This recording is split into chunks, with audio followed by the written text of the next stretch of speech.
The champagne glasses were still clinking when my father raised his voice. "To our future Harvard graduate," he said proudly, resting his hand on my sister's shoulder. "She'll inherit everything one day. The house, the investments, the new Tesla." Laughter, applause, cameras flashing. I was sitting 3 tables back. "Don't forget our family joke," my uncle added, loud enough for everyone to hear. "She's here too."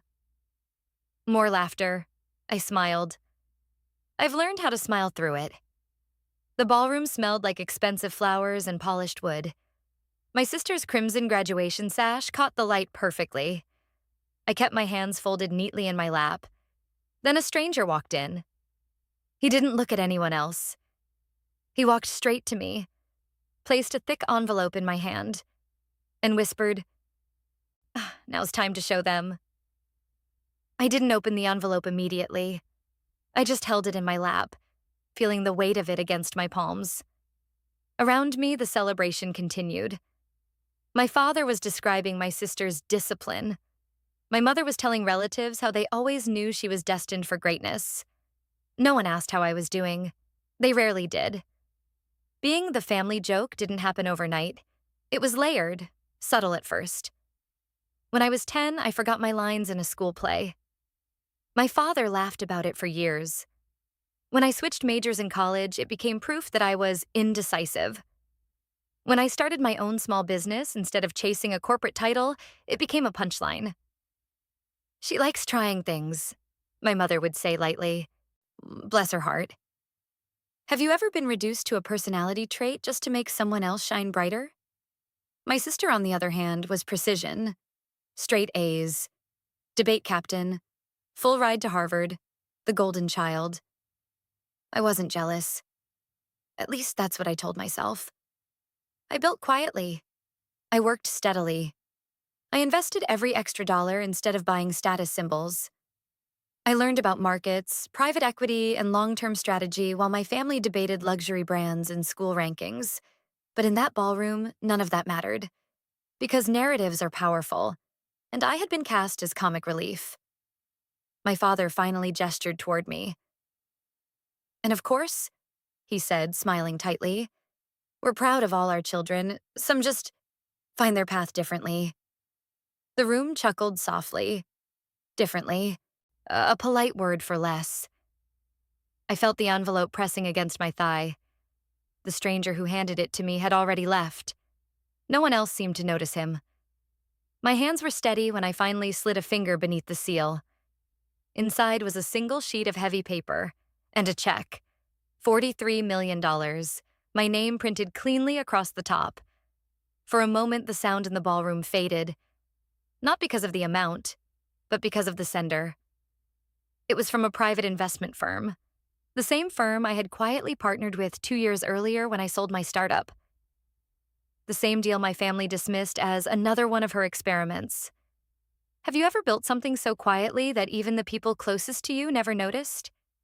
I folded the paper back into the envelope. I didn't stand up. I didn't interrupt. Not yet. Because for the first time in my life, I didn't need to prove anything. I just needed to decide when. I didn't react. Not when my uncle raised his glass again. Not when my father began listing numbers like they were trophies. Not even when my sister laughed softly and said, "I couldn't have done it without you, Dad." The room was glowing, crystal chandeliers reflecting against polished floors, soft violin music floating above the hum of congratulations. And I sat there, envelope resting against my lap, like a secret no one had earned the right to hear. Being called the family joke didn't start at that graduation. It started in childhood. When I built small things out of scrap metal in the garage, my father called it playing engineer. When I coded simple websites in high school, my mother said it was cute. When I chose entrepreneurship over a corporate job, they said I was avoiding real work. Avoiding. As if building something from nothing was easier than inheriting expectations. My sister had a straight path: private tutors, test prep coaches, early internships arranged by friends of my father. Her resume was curated like a luxury brand. Mine was messy. Failed prototypes, pivoted business models, Investor meetings that ended with polite rejection emails. But I kept going. Not loudly, not for applause, just steadily. Have you ever built something quietly because you didn't want to explain yourself anymore? 2 years ago, I sold my startup. It wasn't front page news. It wasn't a viral headline. It was strategic. A logistics platform acquired by a private equity group that saw scalability where others saw spreadsheets. The payout wasn't dramatic at first, but the equity rollover was. And when the firm expanded internationally last quarter, my stake multiplied. That check in my lap wasn't charity. It was a distribution. The first major liquidity event. $43 million. And no one at that table knew. Because when I'd tried to explain equity structures over dinner once, my uncle had laughed and said, "If it's not on Wall Street, it's not real money." The irony almost made me smile. Back in the ballroom, my father continued. "She's earned everything she's getting," he said, gesturing toward my sister. Earned. I looked down at my hands. The small scar near my thumb from soldering equipment myself when I couldn't afford staff. The nights I stayed awake reworking projections. The loans I refused to ask my parents for because I already knew the answer. What counted as earned? My sister glanced at me briefly. Not cruelly, just briefly. The way you check to see if someone's still there. And I was. Still there. But not the same. Have you ever sat in a room where people underestimated you so consistently that it became their comfort zone? That's what this was. They weren't trying to hurt me. They just didn't see me. Which somehow is worse. My father finally called my name. "Say something," he said lightly. "You've been quiet all night." The room turned toward me. Chairs shifted, eyes curious. I felt the weight of the envelope again. I could stand now. I could announce it. I could flip the narrative in one sentence. But something stopped me. Not fear, control. Because humiliation loses power when you don't rush to defend yourself. I stood slowly, smoothed my dress. "Congratulations," I said, looking at my sister. "You worked hard." And I meant it. Because this wasn't about tearing her down. It was about correcting a story. I sat back down. The applause resumed. The celebration continued. But something had shifted. Not in the room. In me. Because for the first time, I wasn't waiting for validation. I was waiting for timing. And timing, I've learned, is everything. The applause faded, but the air in the ballroom didn't settle. It sharpened. Because after I sat down, my father leaned into the microphone one more time. "And as for the rest of my children," he said, smiling toward me, "everyone finds their lane eventually." Laughter, soft, polite, controlled. But it landed. I didn't flinch. I'd heard versions of that sentence my whole life. "She's figuring things out. She's trying something different. She'll settle down eventually." Eventually. As if I were a delayed package. Have you ever realized that some people only see progress if it follows their blueprint? The stranger appeared 10 minutes later. Mid-50s. Crisp suit. Calm expression. Not a guest. Not family. He walked directly toward my table. Conversations around us thinned. Not silent. Just curious. He stopped beside me. "Are you Miss Carter?" he asked quietly. I nodded. He handed me a slim envelope. Not dramatic, not oversized, just clean. "I was asked to deliver this personally," he said. "And to confirm you received it." My father's voice faltered mid-conversation. My mother's smile froze. My sister stared. I didn't open it immediately. Instead, I looked up at him. "Thank you," I said. Simple. Steady. He inclined his head and stepped away. The room shifted again. Not loudly, but perceptibly. Like when a draft enters through a door no one noticed was open. My father cleared his throat. "Everything all right?" he asked. Concerned, but controlled. "Yes," I said. "Everything's fine." I opened the envelope slowly. Inside was the formal distribution letter, company letterhead, acquisition confirmation, equity liquidation schedule, and the check. $43 million. The number sat there calmly, unapologetic. I felt something strange. Not triumph, not revenge. Clarity. Because in that moment, I understood something. They hadn't underestimated me because I lacked value. They underestimated me because my value didn't mirror theirs. Prestige versus process. Visibility versus substance. Harvard versus hard-earned. What if success isn't loud, but inevitable? My father stood. He walked around the table toward me. His smile was thin now. "What is that?" he asked, lowering his voice. I handed him the letter. He read. Once, then again. His jaw tightened. My mother leaned in. My sister followed. The silence spread this time. Not curious, heavy. Someone at the next table whispered. The violin music continued, absurdly cheerful against the tension. My father looked at me differently. Not warmly, not proudly, but carefully. "How long?" he asked. 2 years, I said. 2 years since what?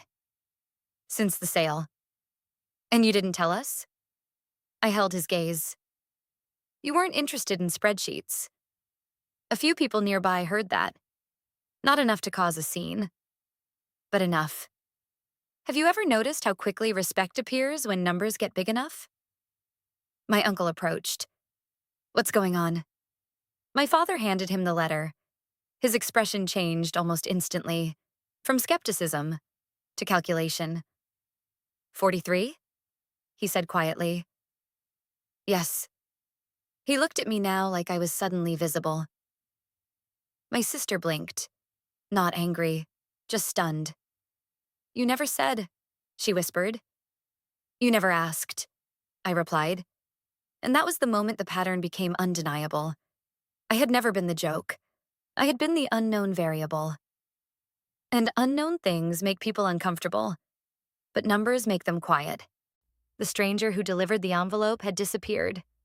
The speeches had stopped. And for the first time in my life, no one at that table was laughing. They were recalibrating. And I realized something else. This wasn't about proving them wrong. It was about proving myself right for not shrinking to fit their expectations. Still, I hadn't shown them everything. Not yet. Because the check was only part of the story. The room didn't explode. There was no dramatic gasp. No shattered glass. No raised voices. Just quiet recalculation. My father folded the letter once. Then again. Careful. Precise. As if neat creases could restore control. We should talk, he said.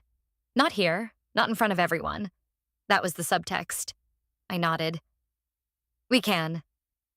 But I didn't move, because for years I had followed them into smaller rooms, into kitchens, into hallways, into private spaces where things could be minimized. Tonight, I stayed seated. Have you ever realized that power shifts when you stop stepping aside?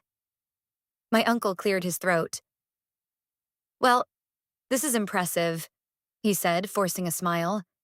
Why didn't you tell us? There it was again. Why didn't you tell us? As if silence were betrayal. I tried, I said calmly.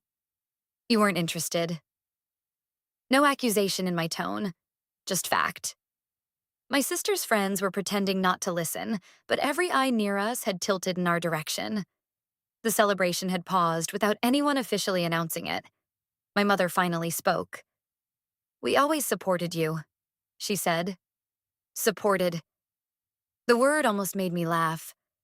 Support would have been curiosity. Support would have been asking questions. Support would have been not calling me the family joke. Instead, there had been polite dismissal. Backhanded encouragement. Well, at least she's trying. Trying, as if effort were adorable. My father placed the letter back into the envelope and handed it to me. So what now? He asked. Not congratulations, not pride, strategy. That's when I understood something deeper. They didn't feel regret.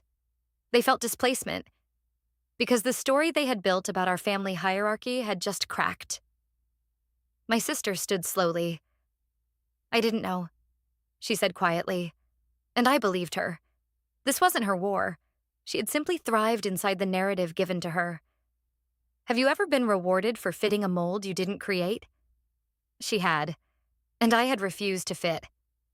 The stranger returned briefly, as if on cue. "Ms.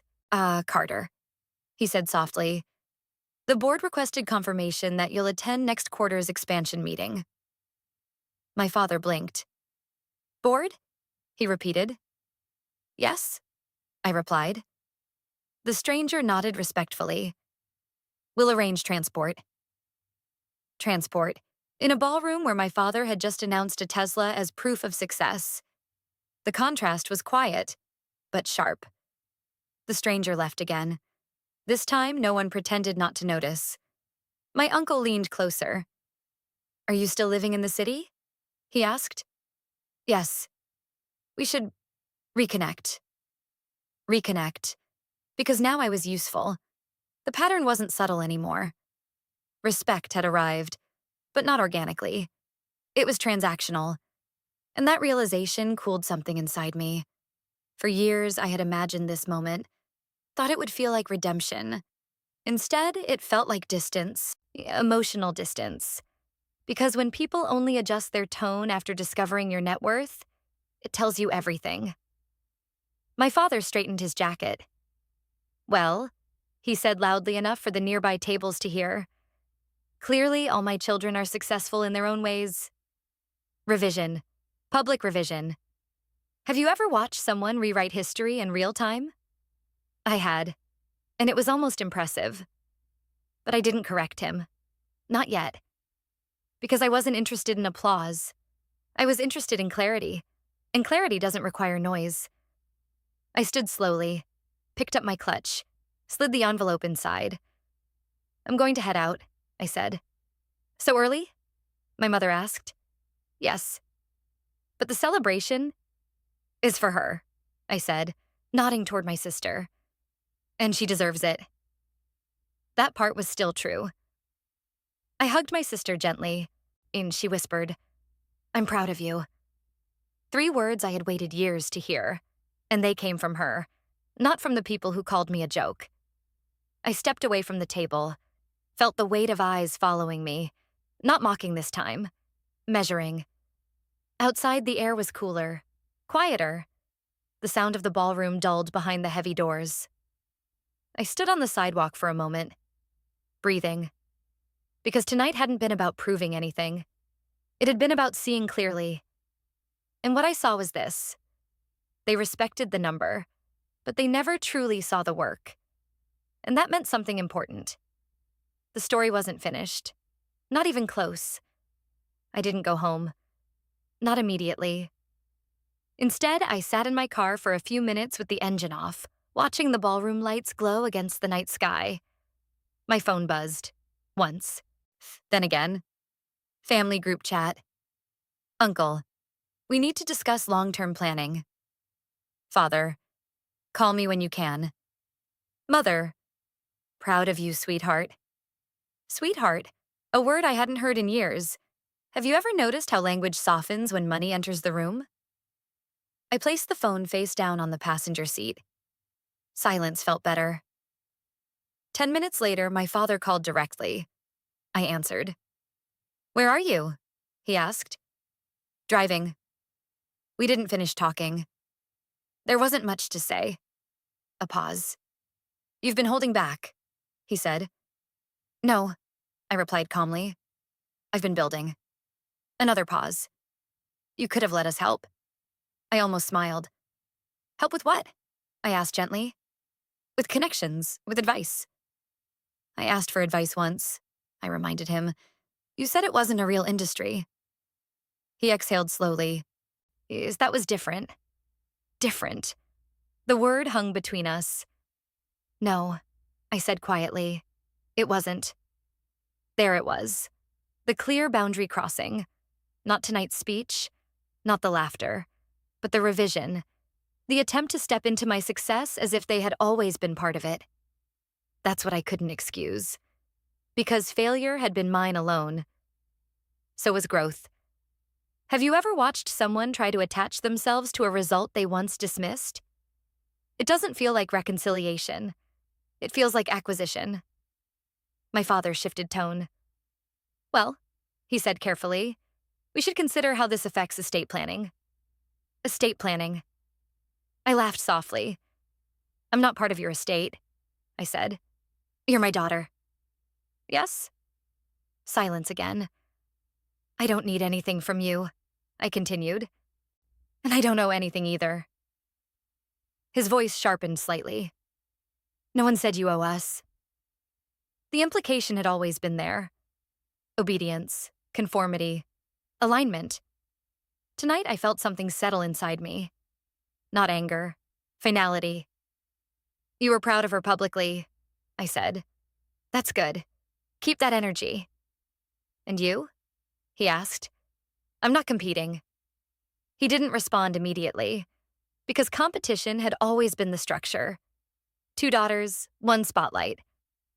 But I had stepped out of that arena a long time ago. The call ended without resolution. No fight, no reconciliation, just awareness. The next morning, my uncle emailed. Subject line, investment collaboration opportunity. I didn't open it, not yet. Instead, I reviewed something else. A philanthropic proposal my team had been drafting for months. A scholarship fund. For first-generation entrepreneurs, no prestige filter, no legacy bias, just potential. Because if I was going to use the number that silenced a room, it wouldn't be to dominate it. It would be to shift it. That afternoon, my sister texted privately, I'm sorry for laughing before. I stared at the message for a while, then replied, I know. Because she had been conditioned too. Conditioned to believe hierarchy equals value. Have you ever realized that the system hurts everyone differently? She had pressure. I had invisibility. Neither was healthy, but only one of us was called a joke. Later that week, a financial journalist reached out. Word travels fast when equity turns liquid. I agreed to one interview. Not about the number, about the process. And when the article was published, the headline read, Founder quietly builds $43 million exit after family doubt. Quietly. That word felt right.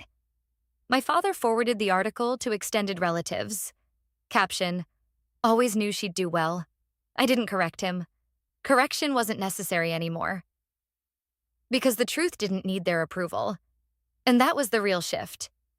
For the first time, I wasn't seeking validation. I was deciding boundaries. And boundaries change everything. I didn't block them. I didn't argue. I didn't post anything dramatic online. I just stepped back. Have you ever realized that distance can be louder than confrontation? The group chat kept buzzing for a few days. Investment ideas, tax questions, casual invitations to dinner. I replied politely. Briefly, then less. Then only when necessary. Not to punish. To protect. Because something inside me had shifted that night in the ballroom. I no longer wanted to be understood by people who only listened when the numbers were impressive. I wanted peace, so I redirected my energy. The scholarship fund launched quietly 3 months later. 10 founders selected in the first round. No legacy names, no famous last names, just people with ideas and grit. At the small launch event, no chandeliers hung from the ceiling, no violin music, just folding chairs, coffee, whiteboards. And when one of the founders said, "No one's ever taken me seriously before," I felt something close. Not revenge. Alignment. My father attended the event. He stood in the back, silent. Afterward, he approached me. "You built this without us," he said. "Yes." A pause. "You didn't need us." That wasn't a question. I met his eyes. "I needed belief," I said calmly. "I found it elsewhere." He nodded slowly, and for the first time, he didn't try to rewrite the story. Because sometimes the quiet exit is the loudest lesson of all. A year passed. Not dramatically, not with headlines or family showdowns, just quietly. The scholarship program expanded. The company grew. My name began appearing in rooms I once wasn't invited into. At Thanksgiving, my parents asked if I was coming home. I did. The table looked the same. The chairs, the silverware, even the familiar tension under small talk. But something had shifted. No one called me the family joke. No one made comparisons. My sister spoke about her research. I spoke about expansion plans. There was space for both of us. After dinner, my father stood beside me at the kitchen sink. "You changed the narrative," he said. "No," I replied. I stopped accepting it. He didn't argue, because he understood now. Success hadn't made me valuable. It had made me visible. And visibility had forced reflection. Have you ever noticed how some people only respect you once you stop needing their approval? That was the real inheritance. Not the money, not the applause. Independence. I never framed the check. I invested it. I never replayed the laughter. I outgrew it. Because proving them wrong was never the goal. Becoming undeniable was. And sometimes the most powerful moment isn't when you show them the number. It's when you walk away from the need to. This wasn't revenge. It was recalibration. What would you have done? Comment below.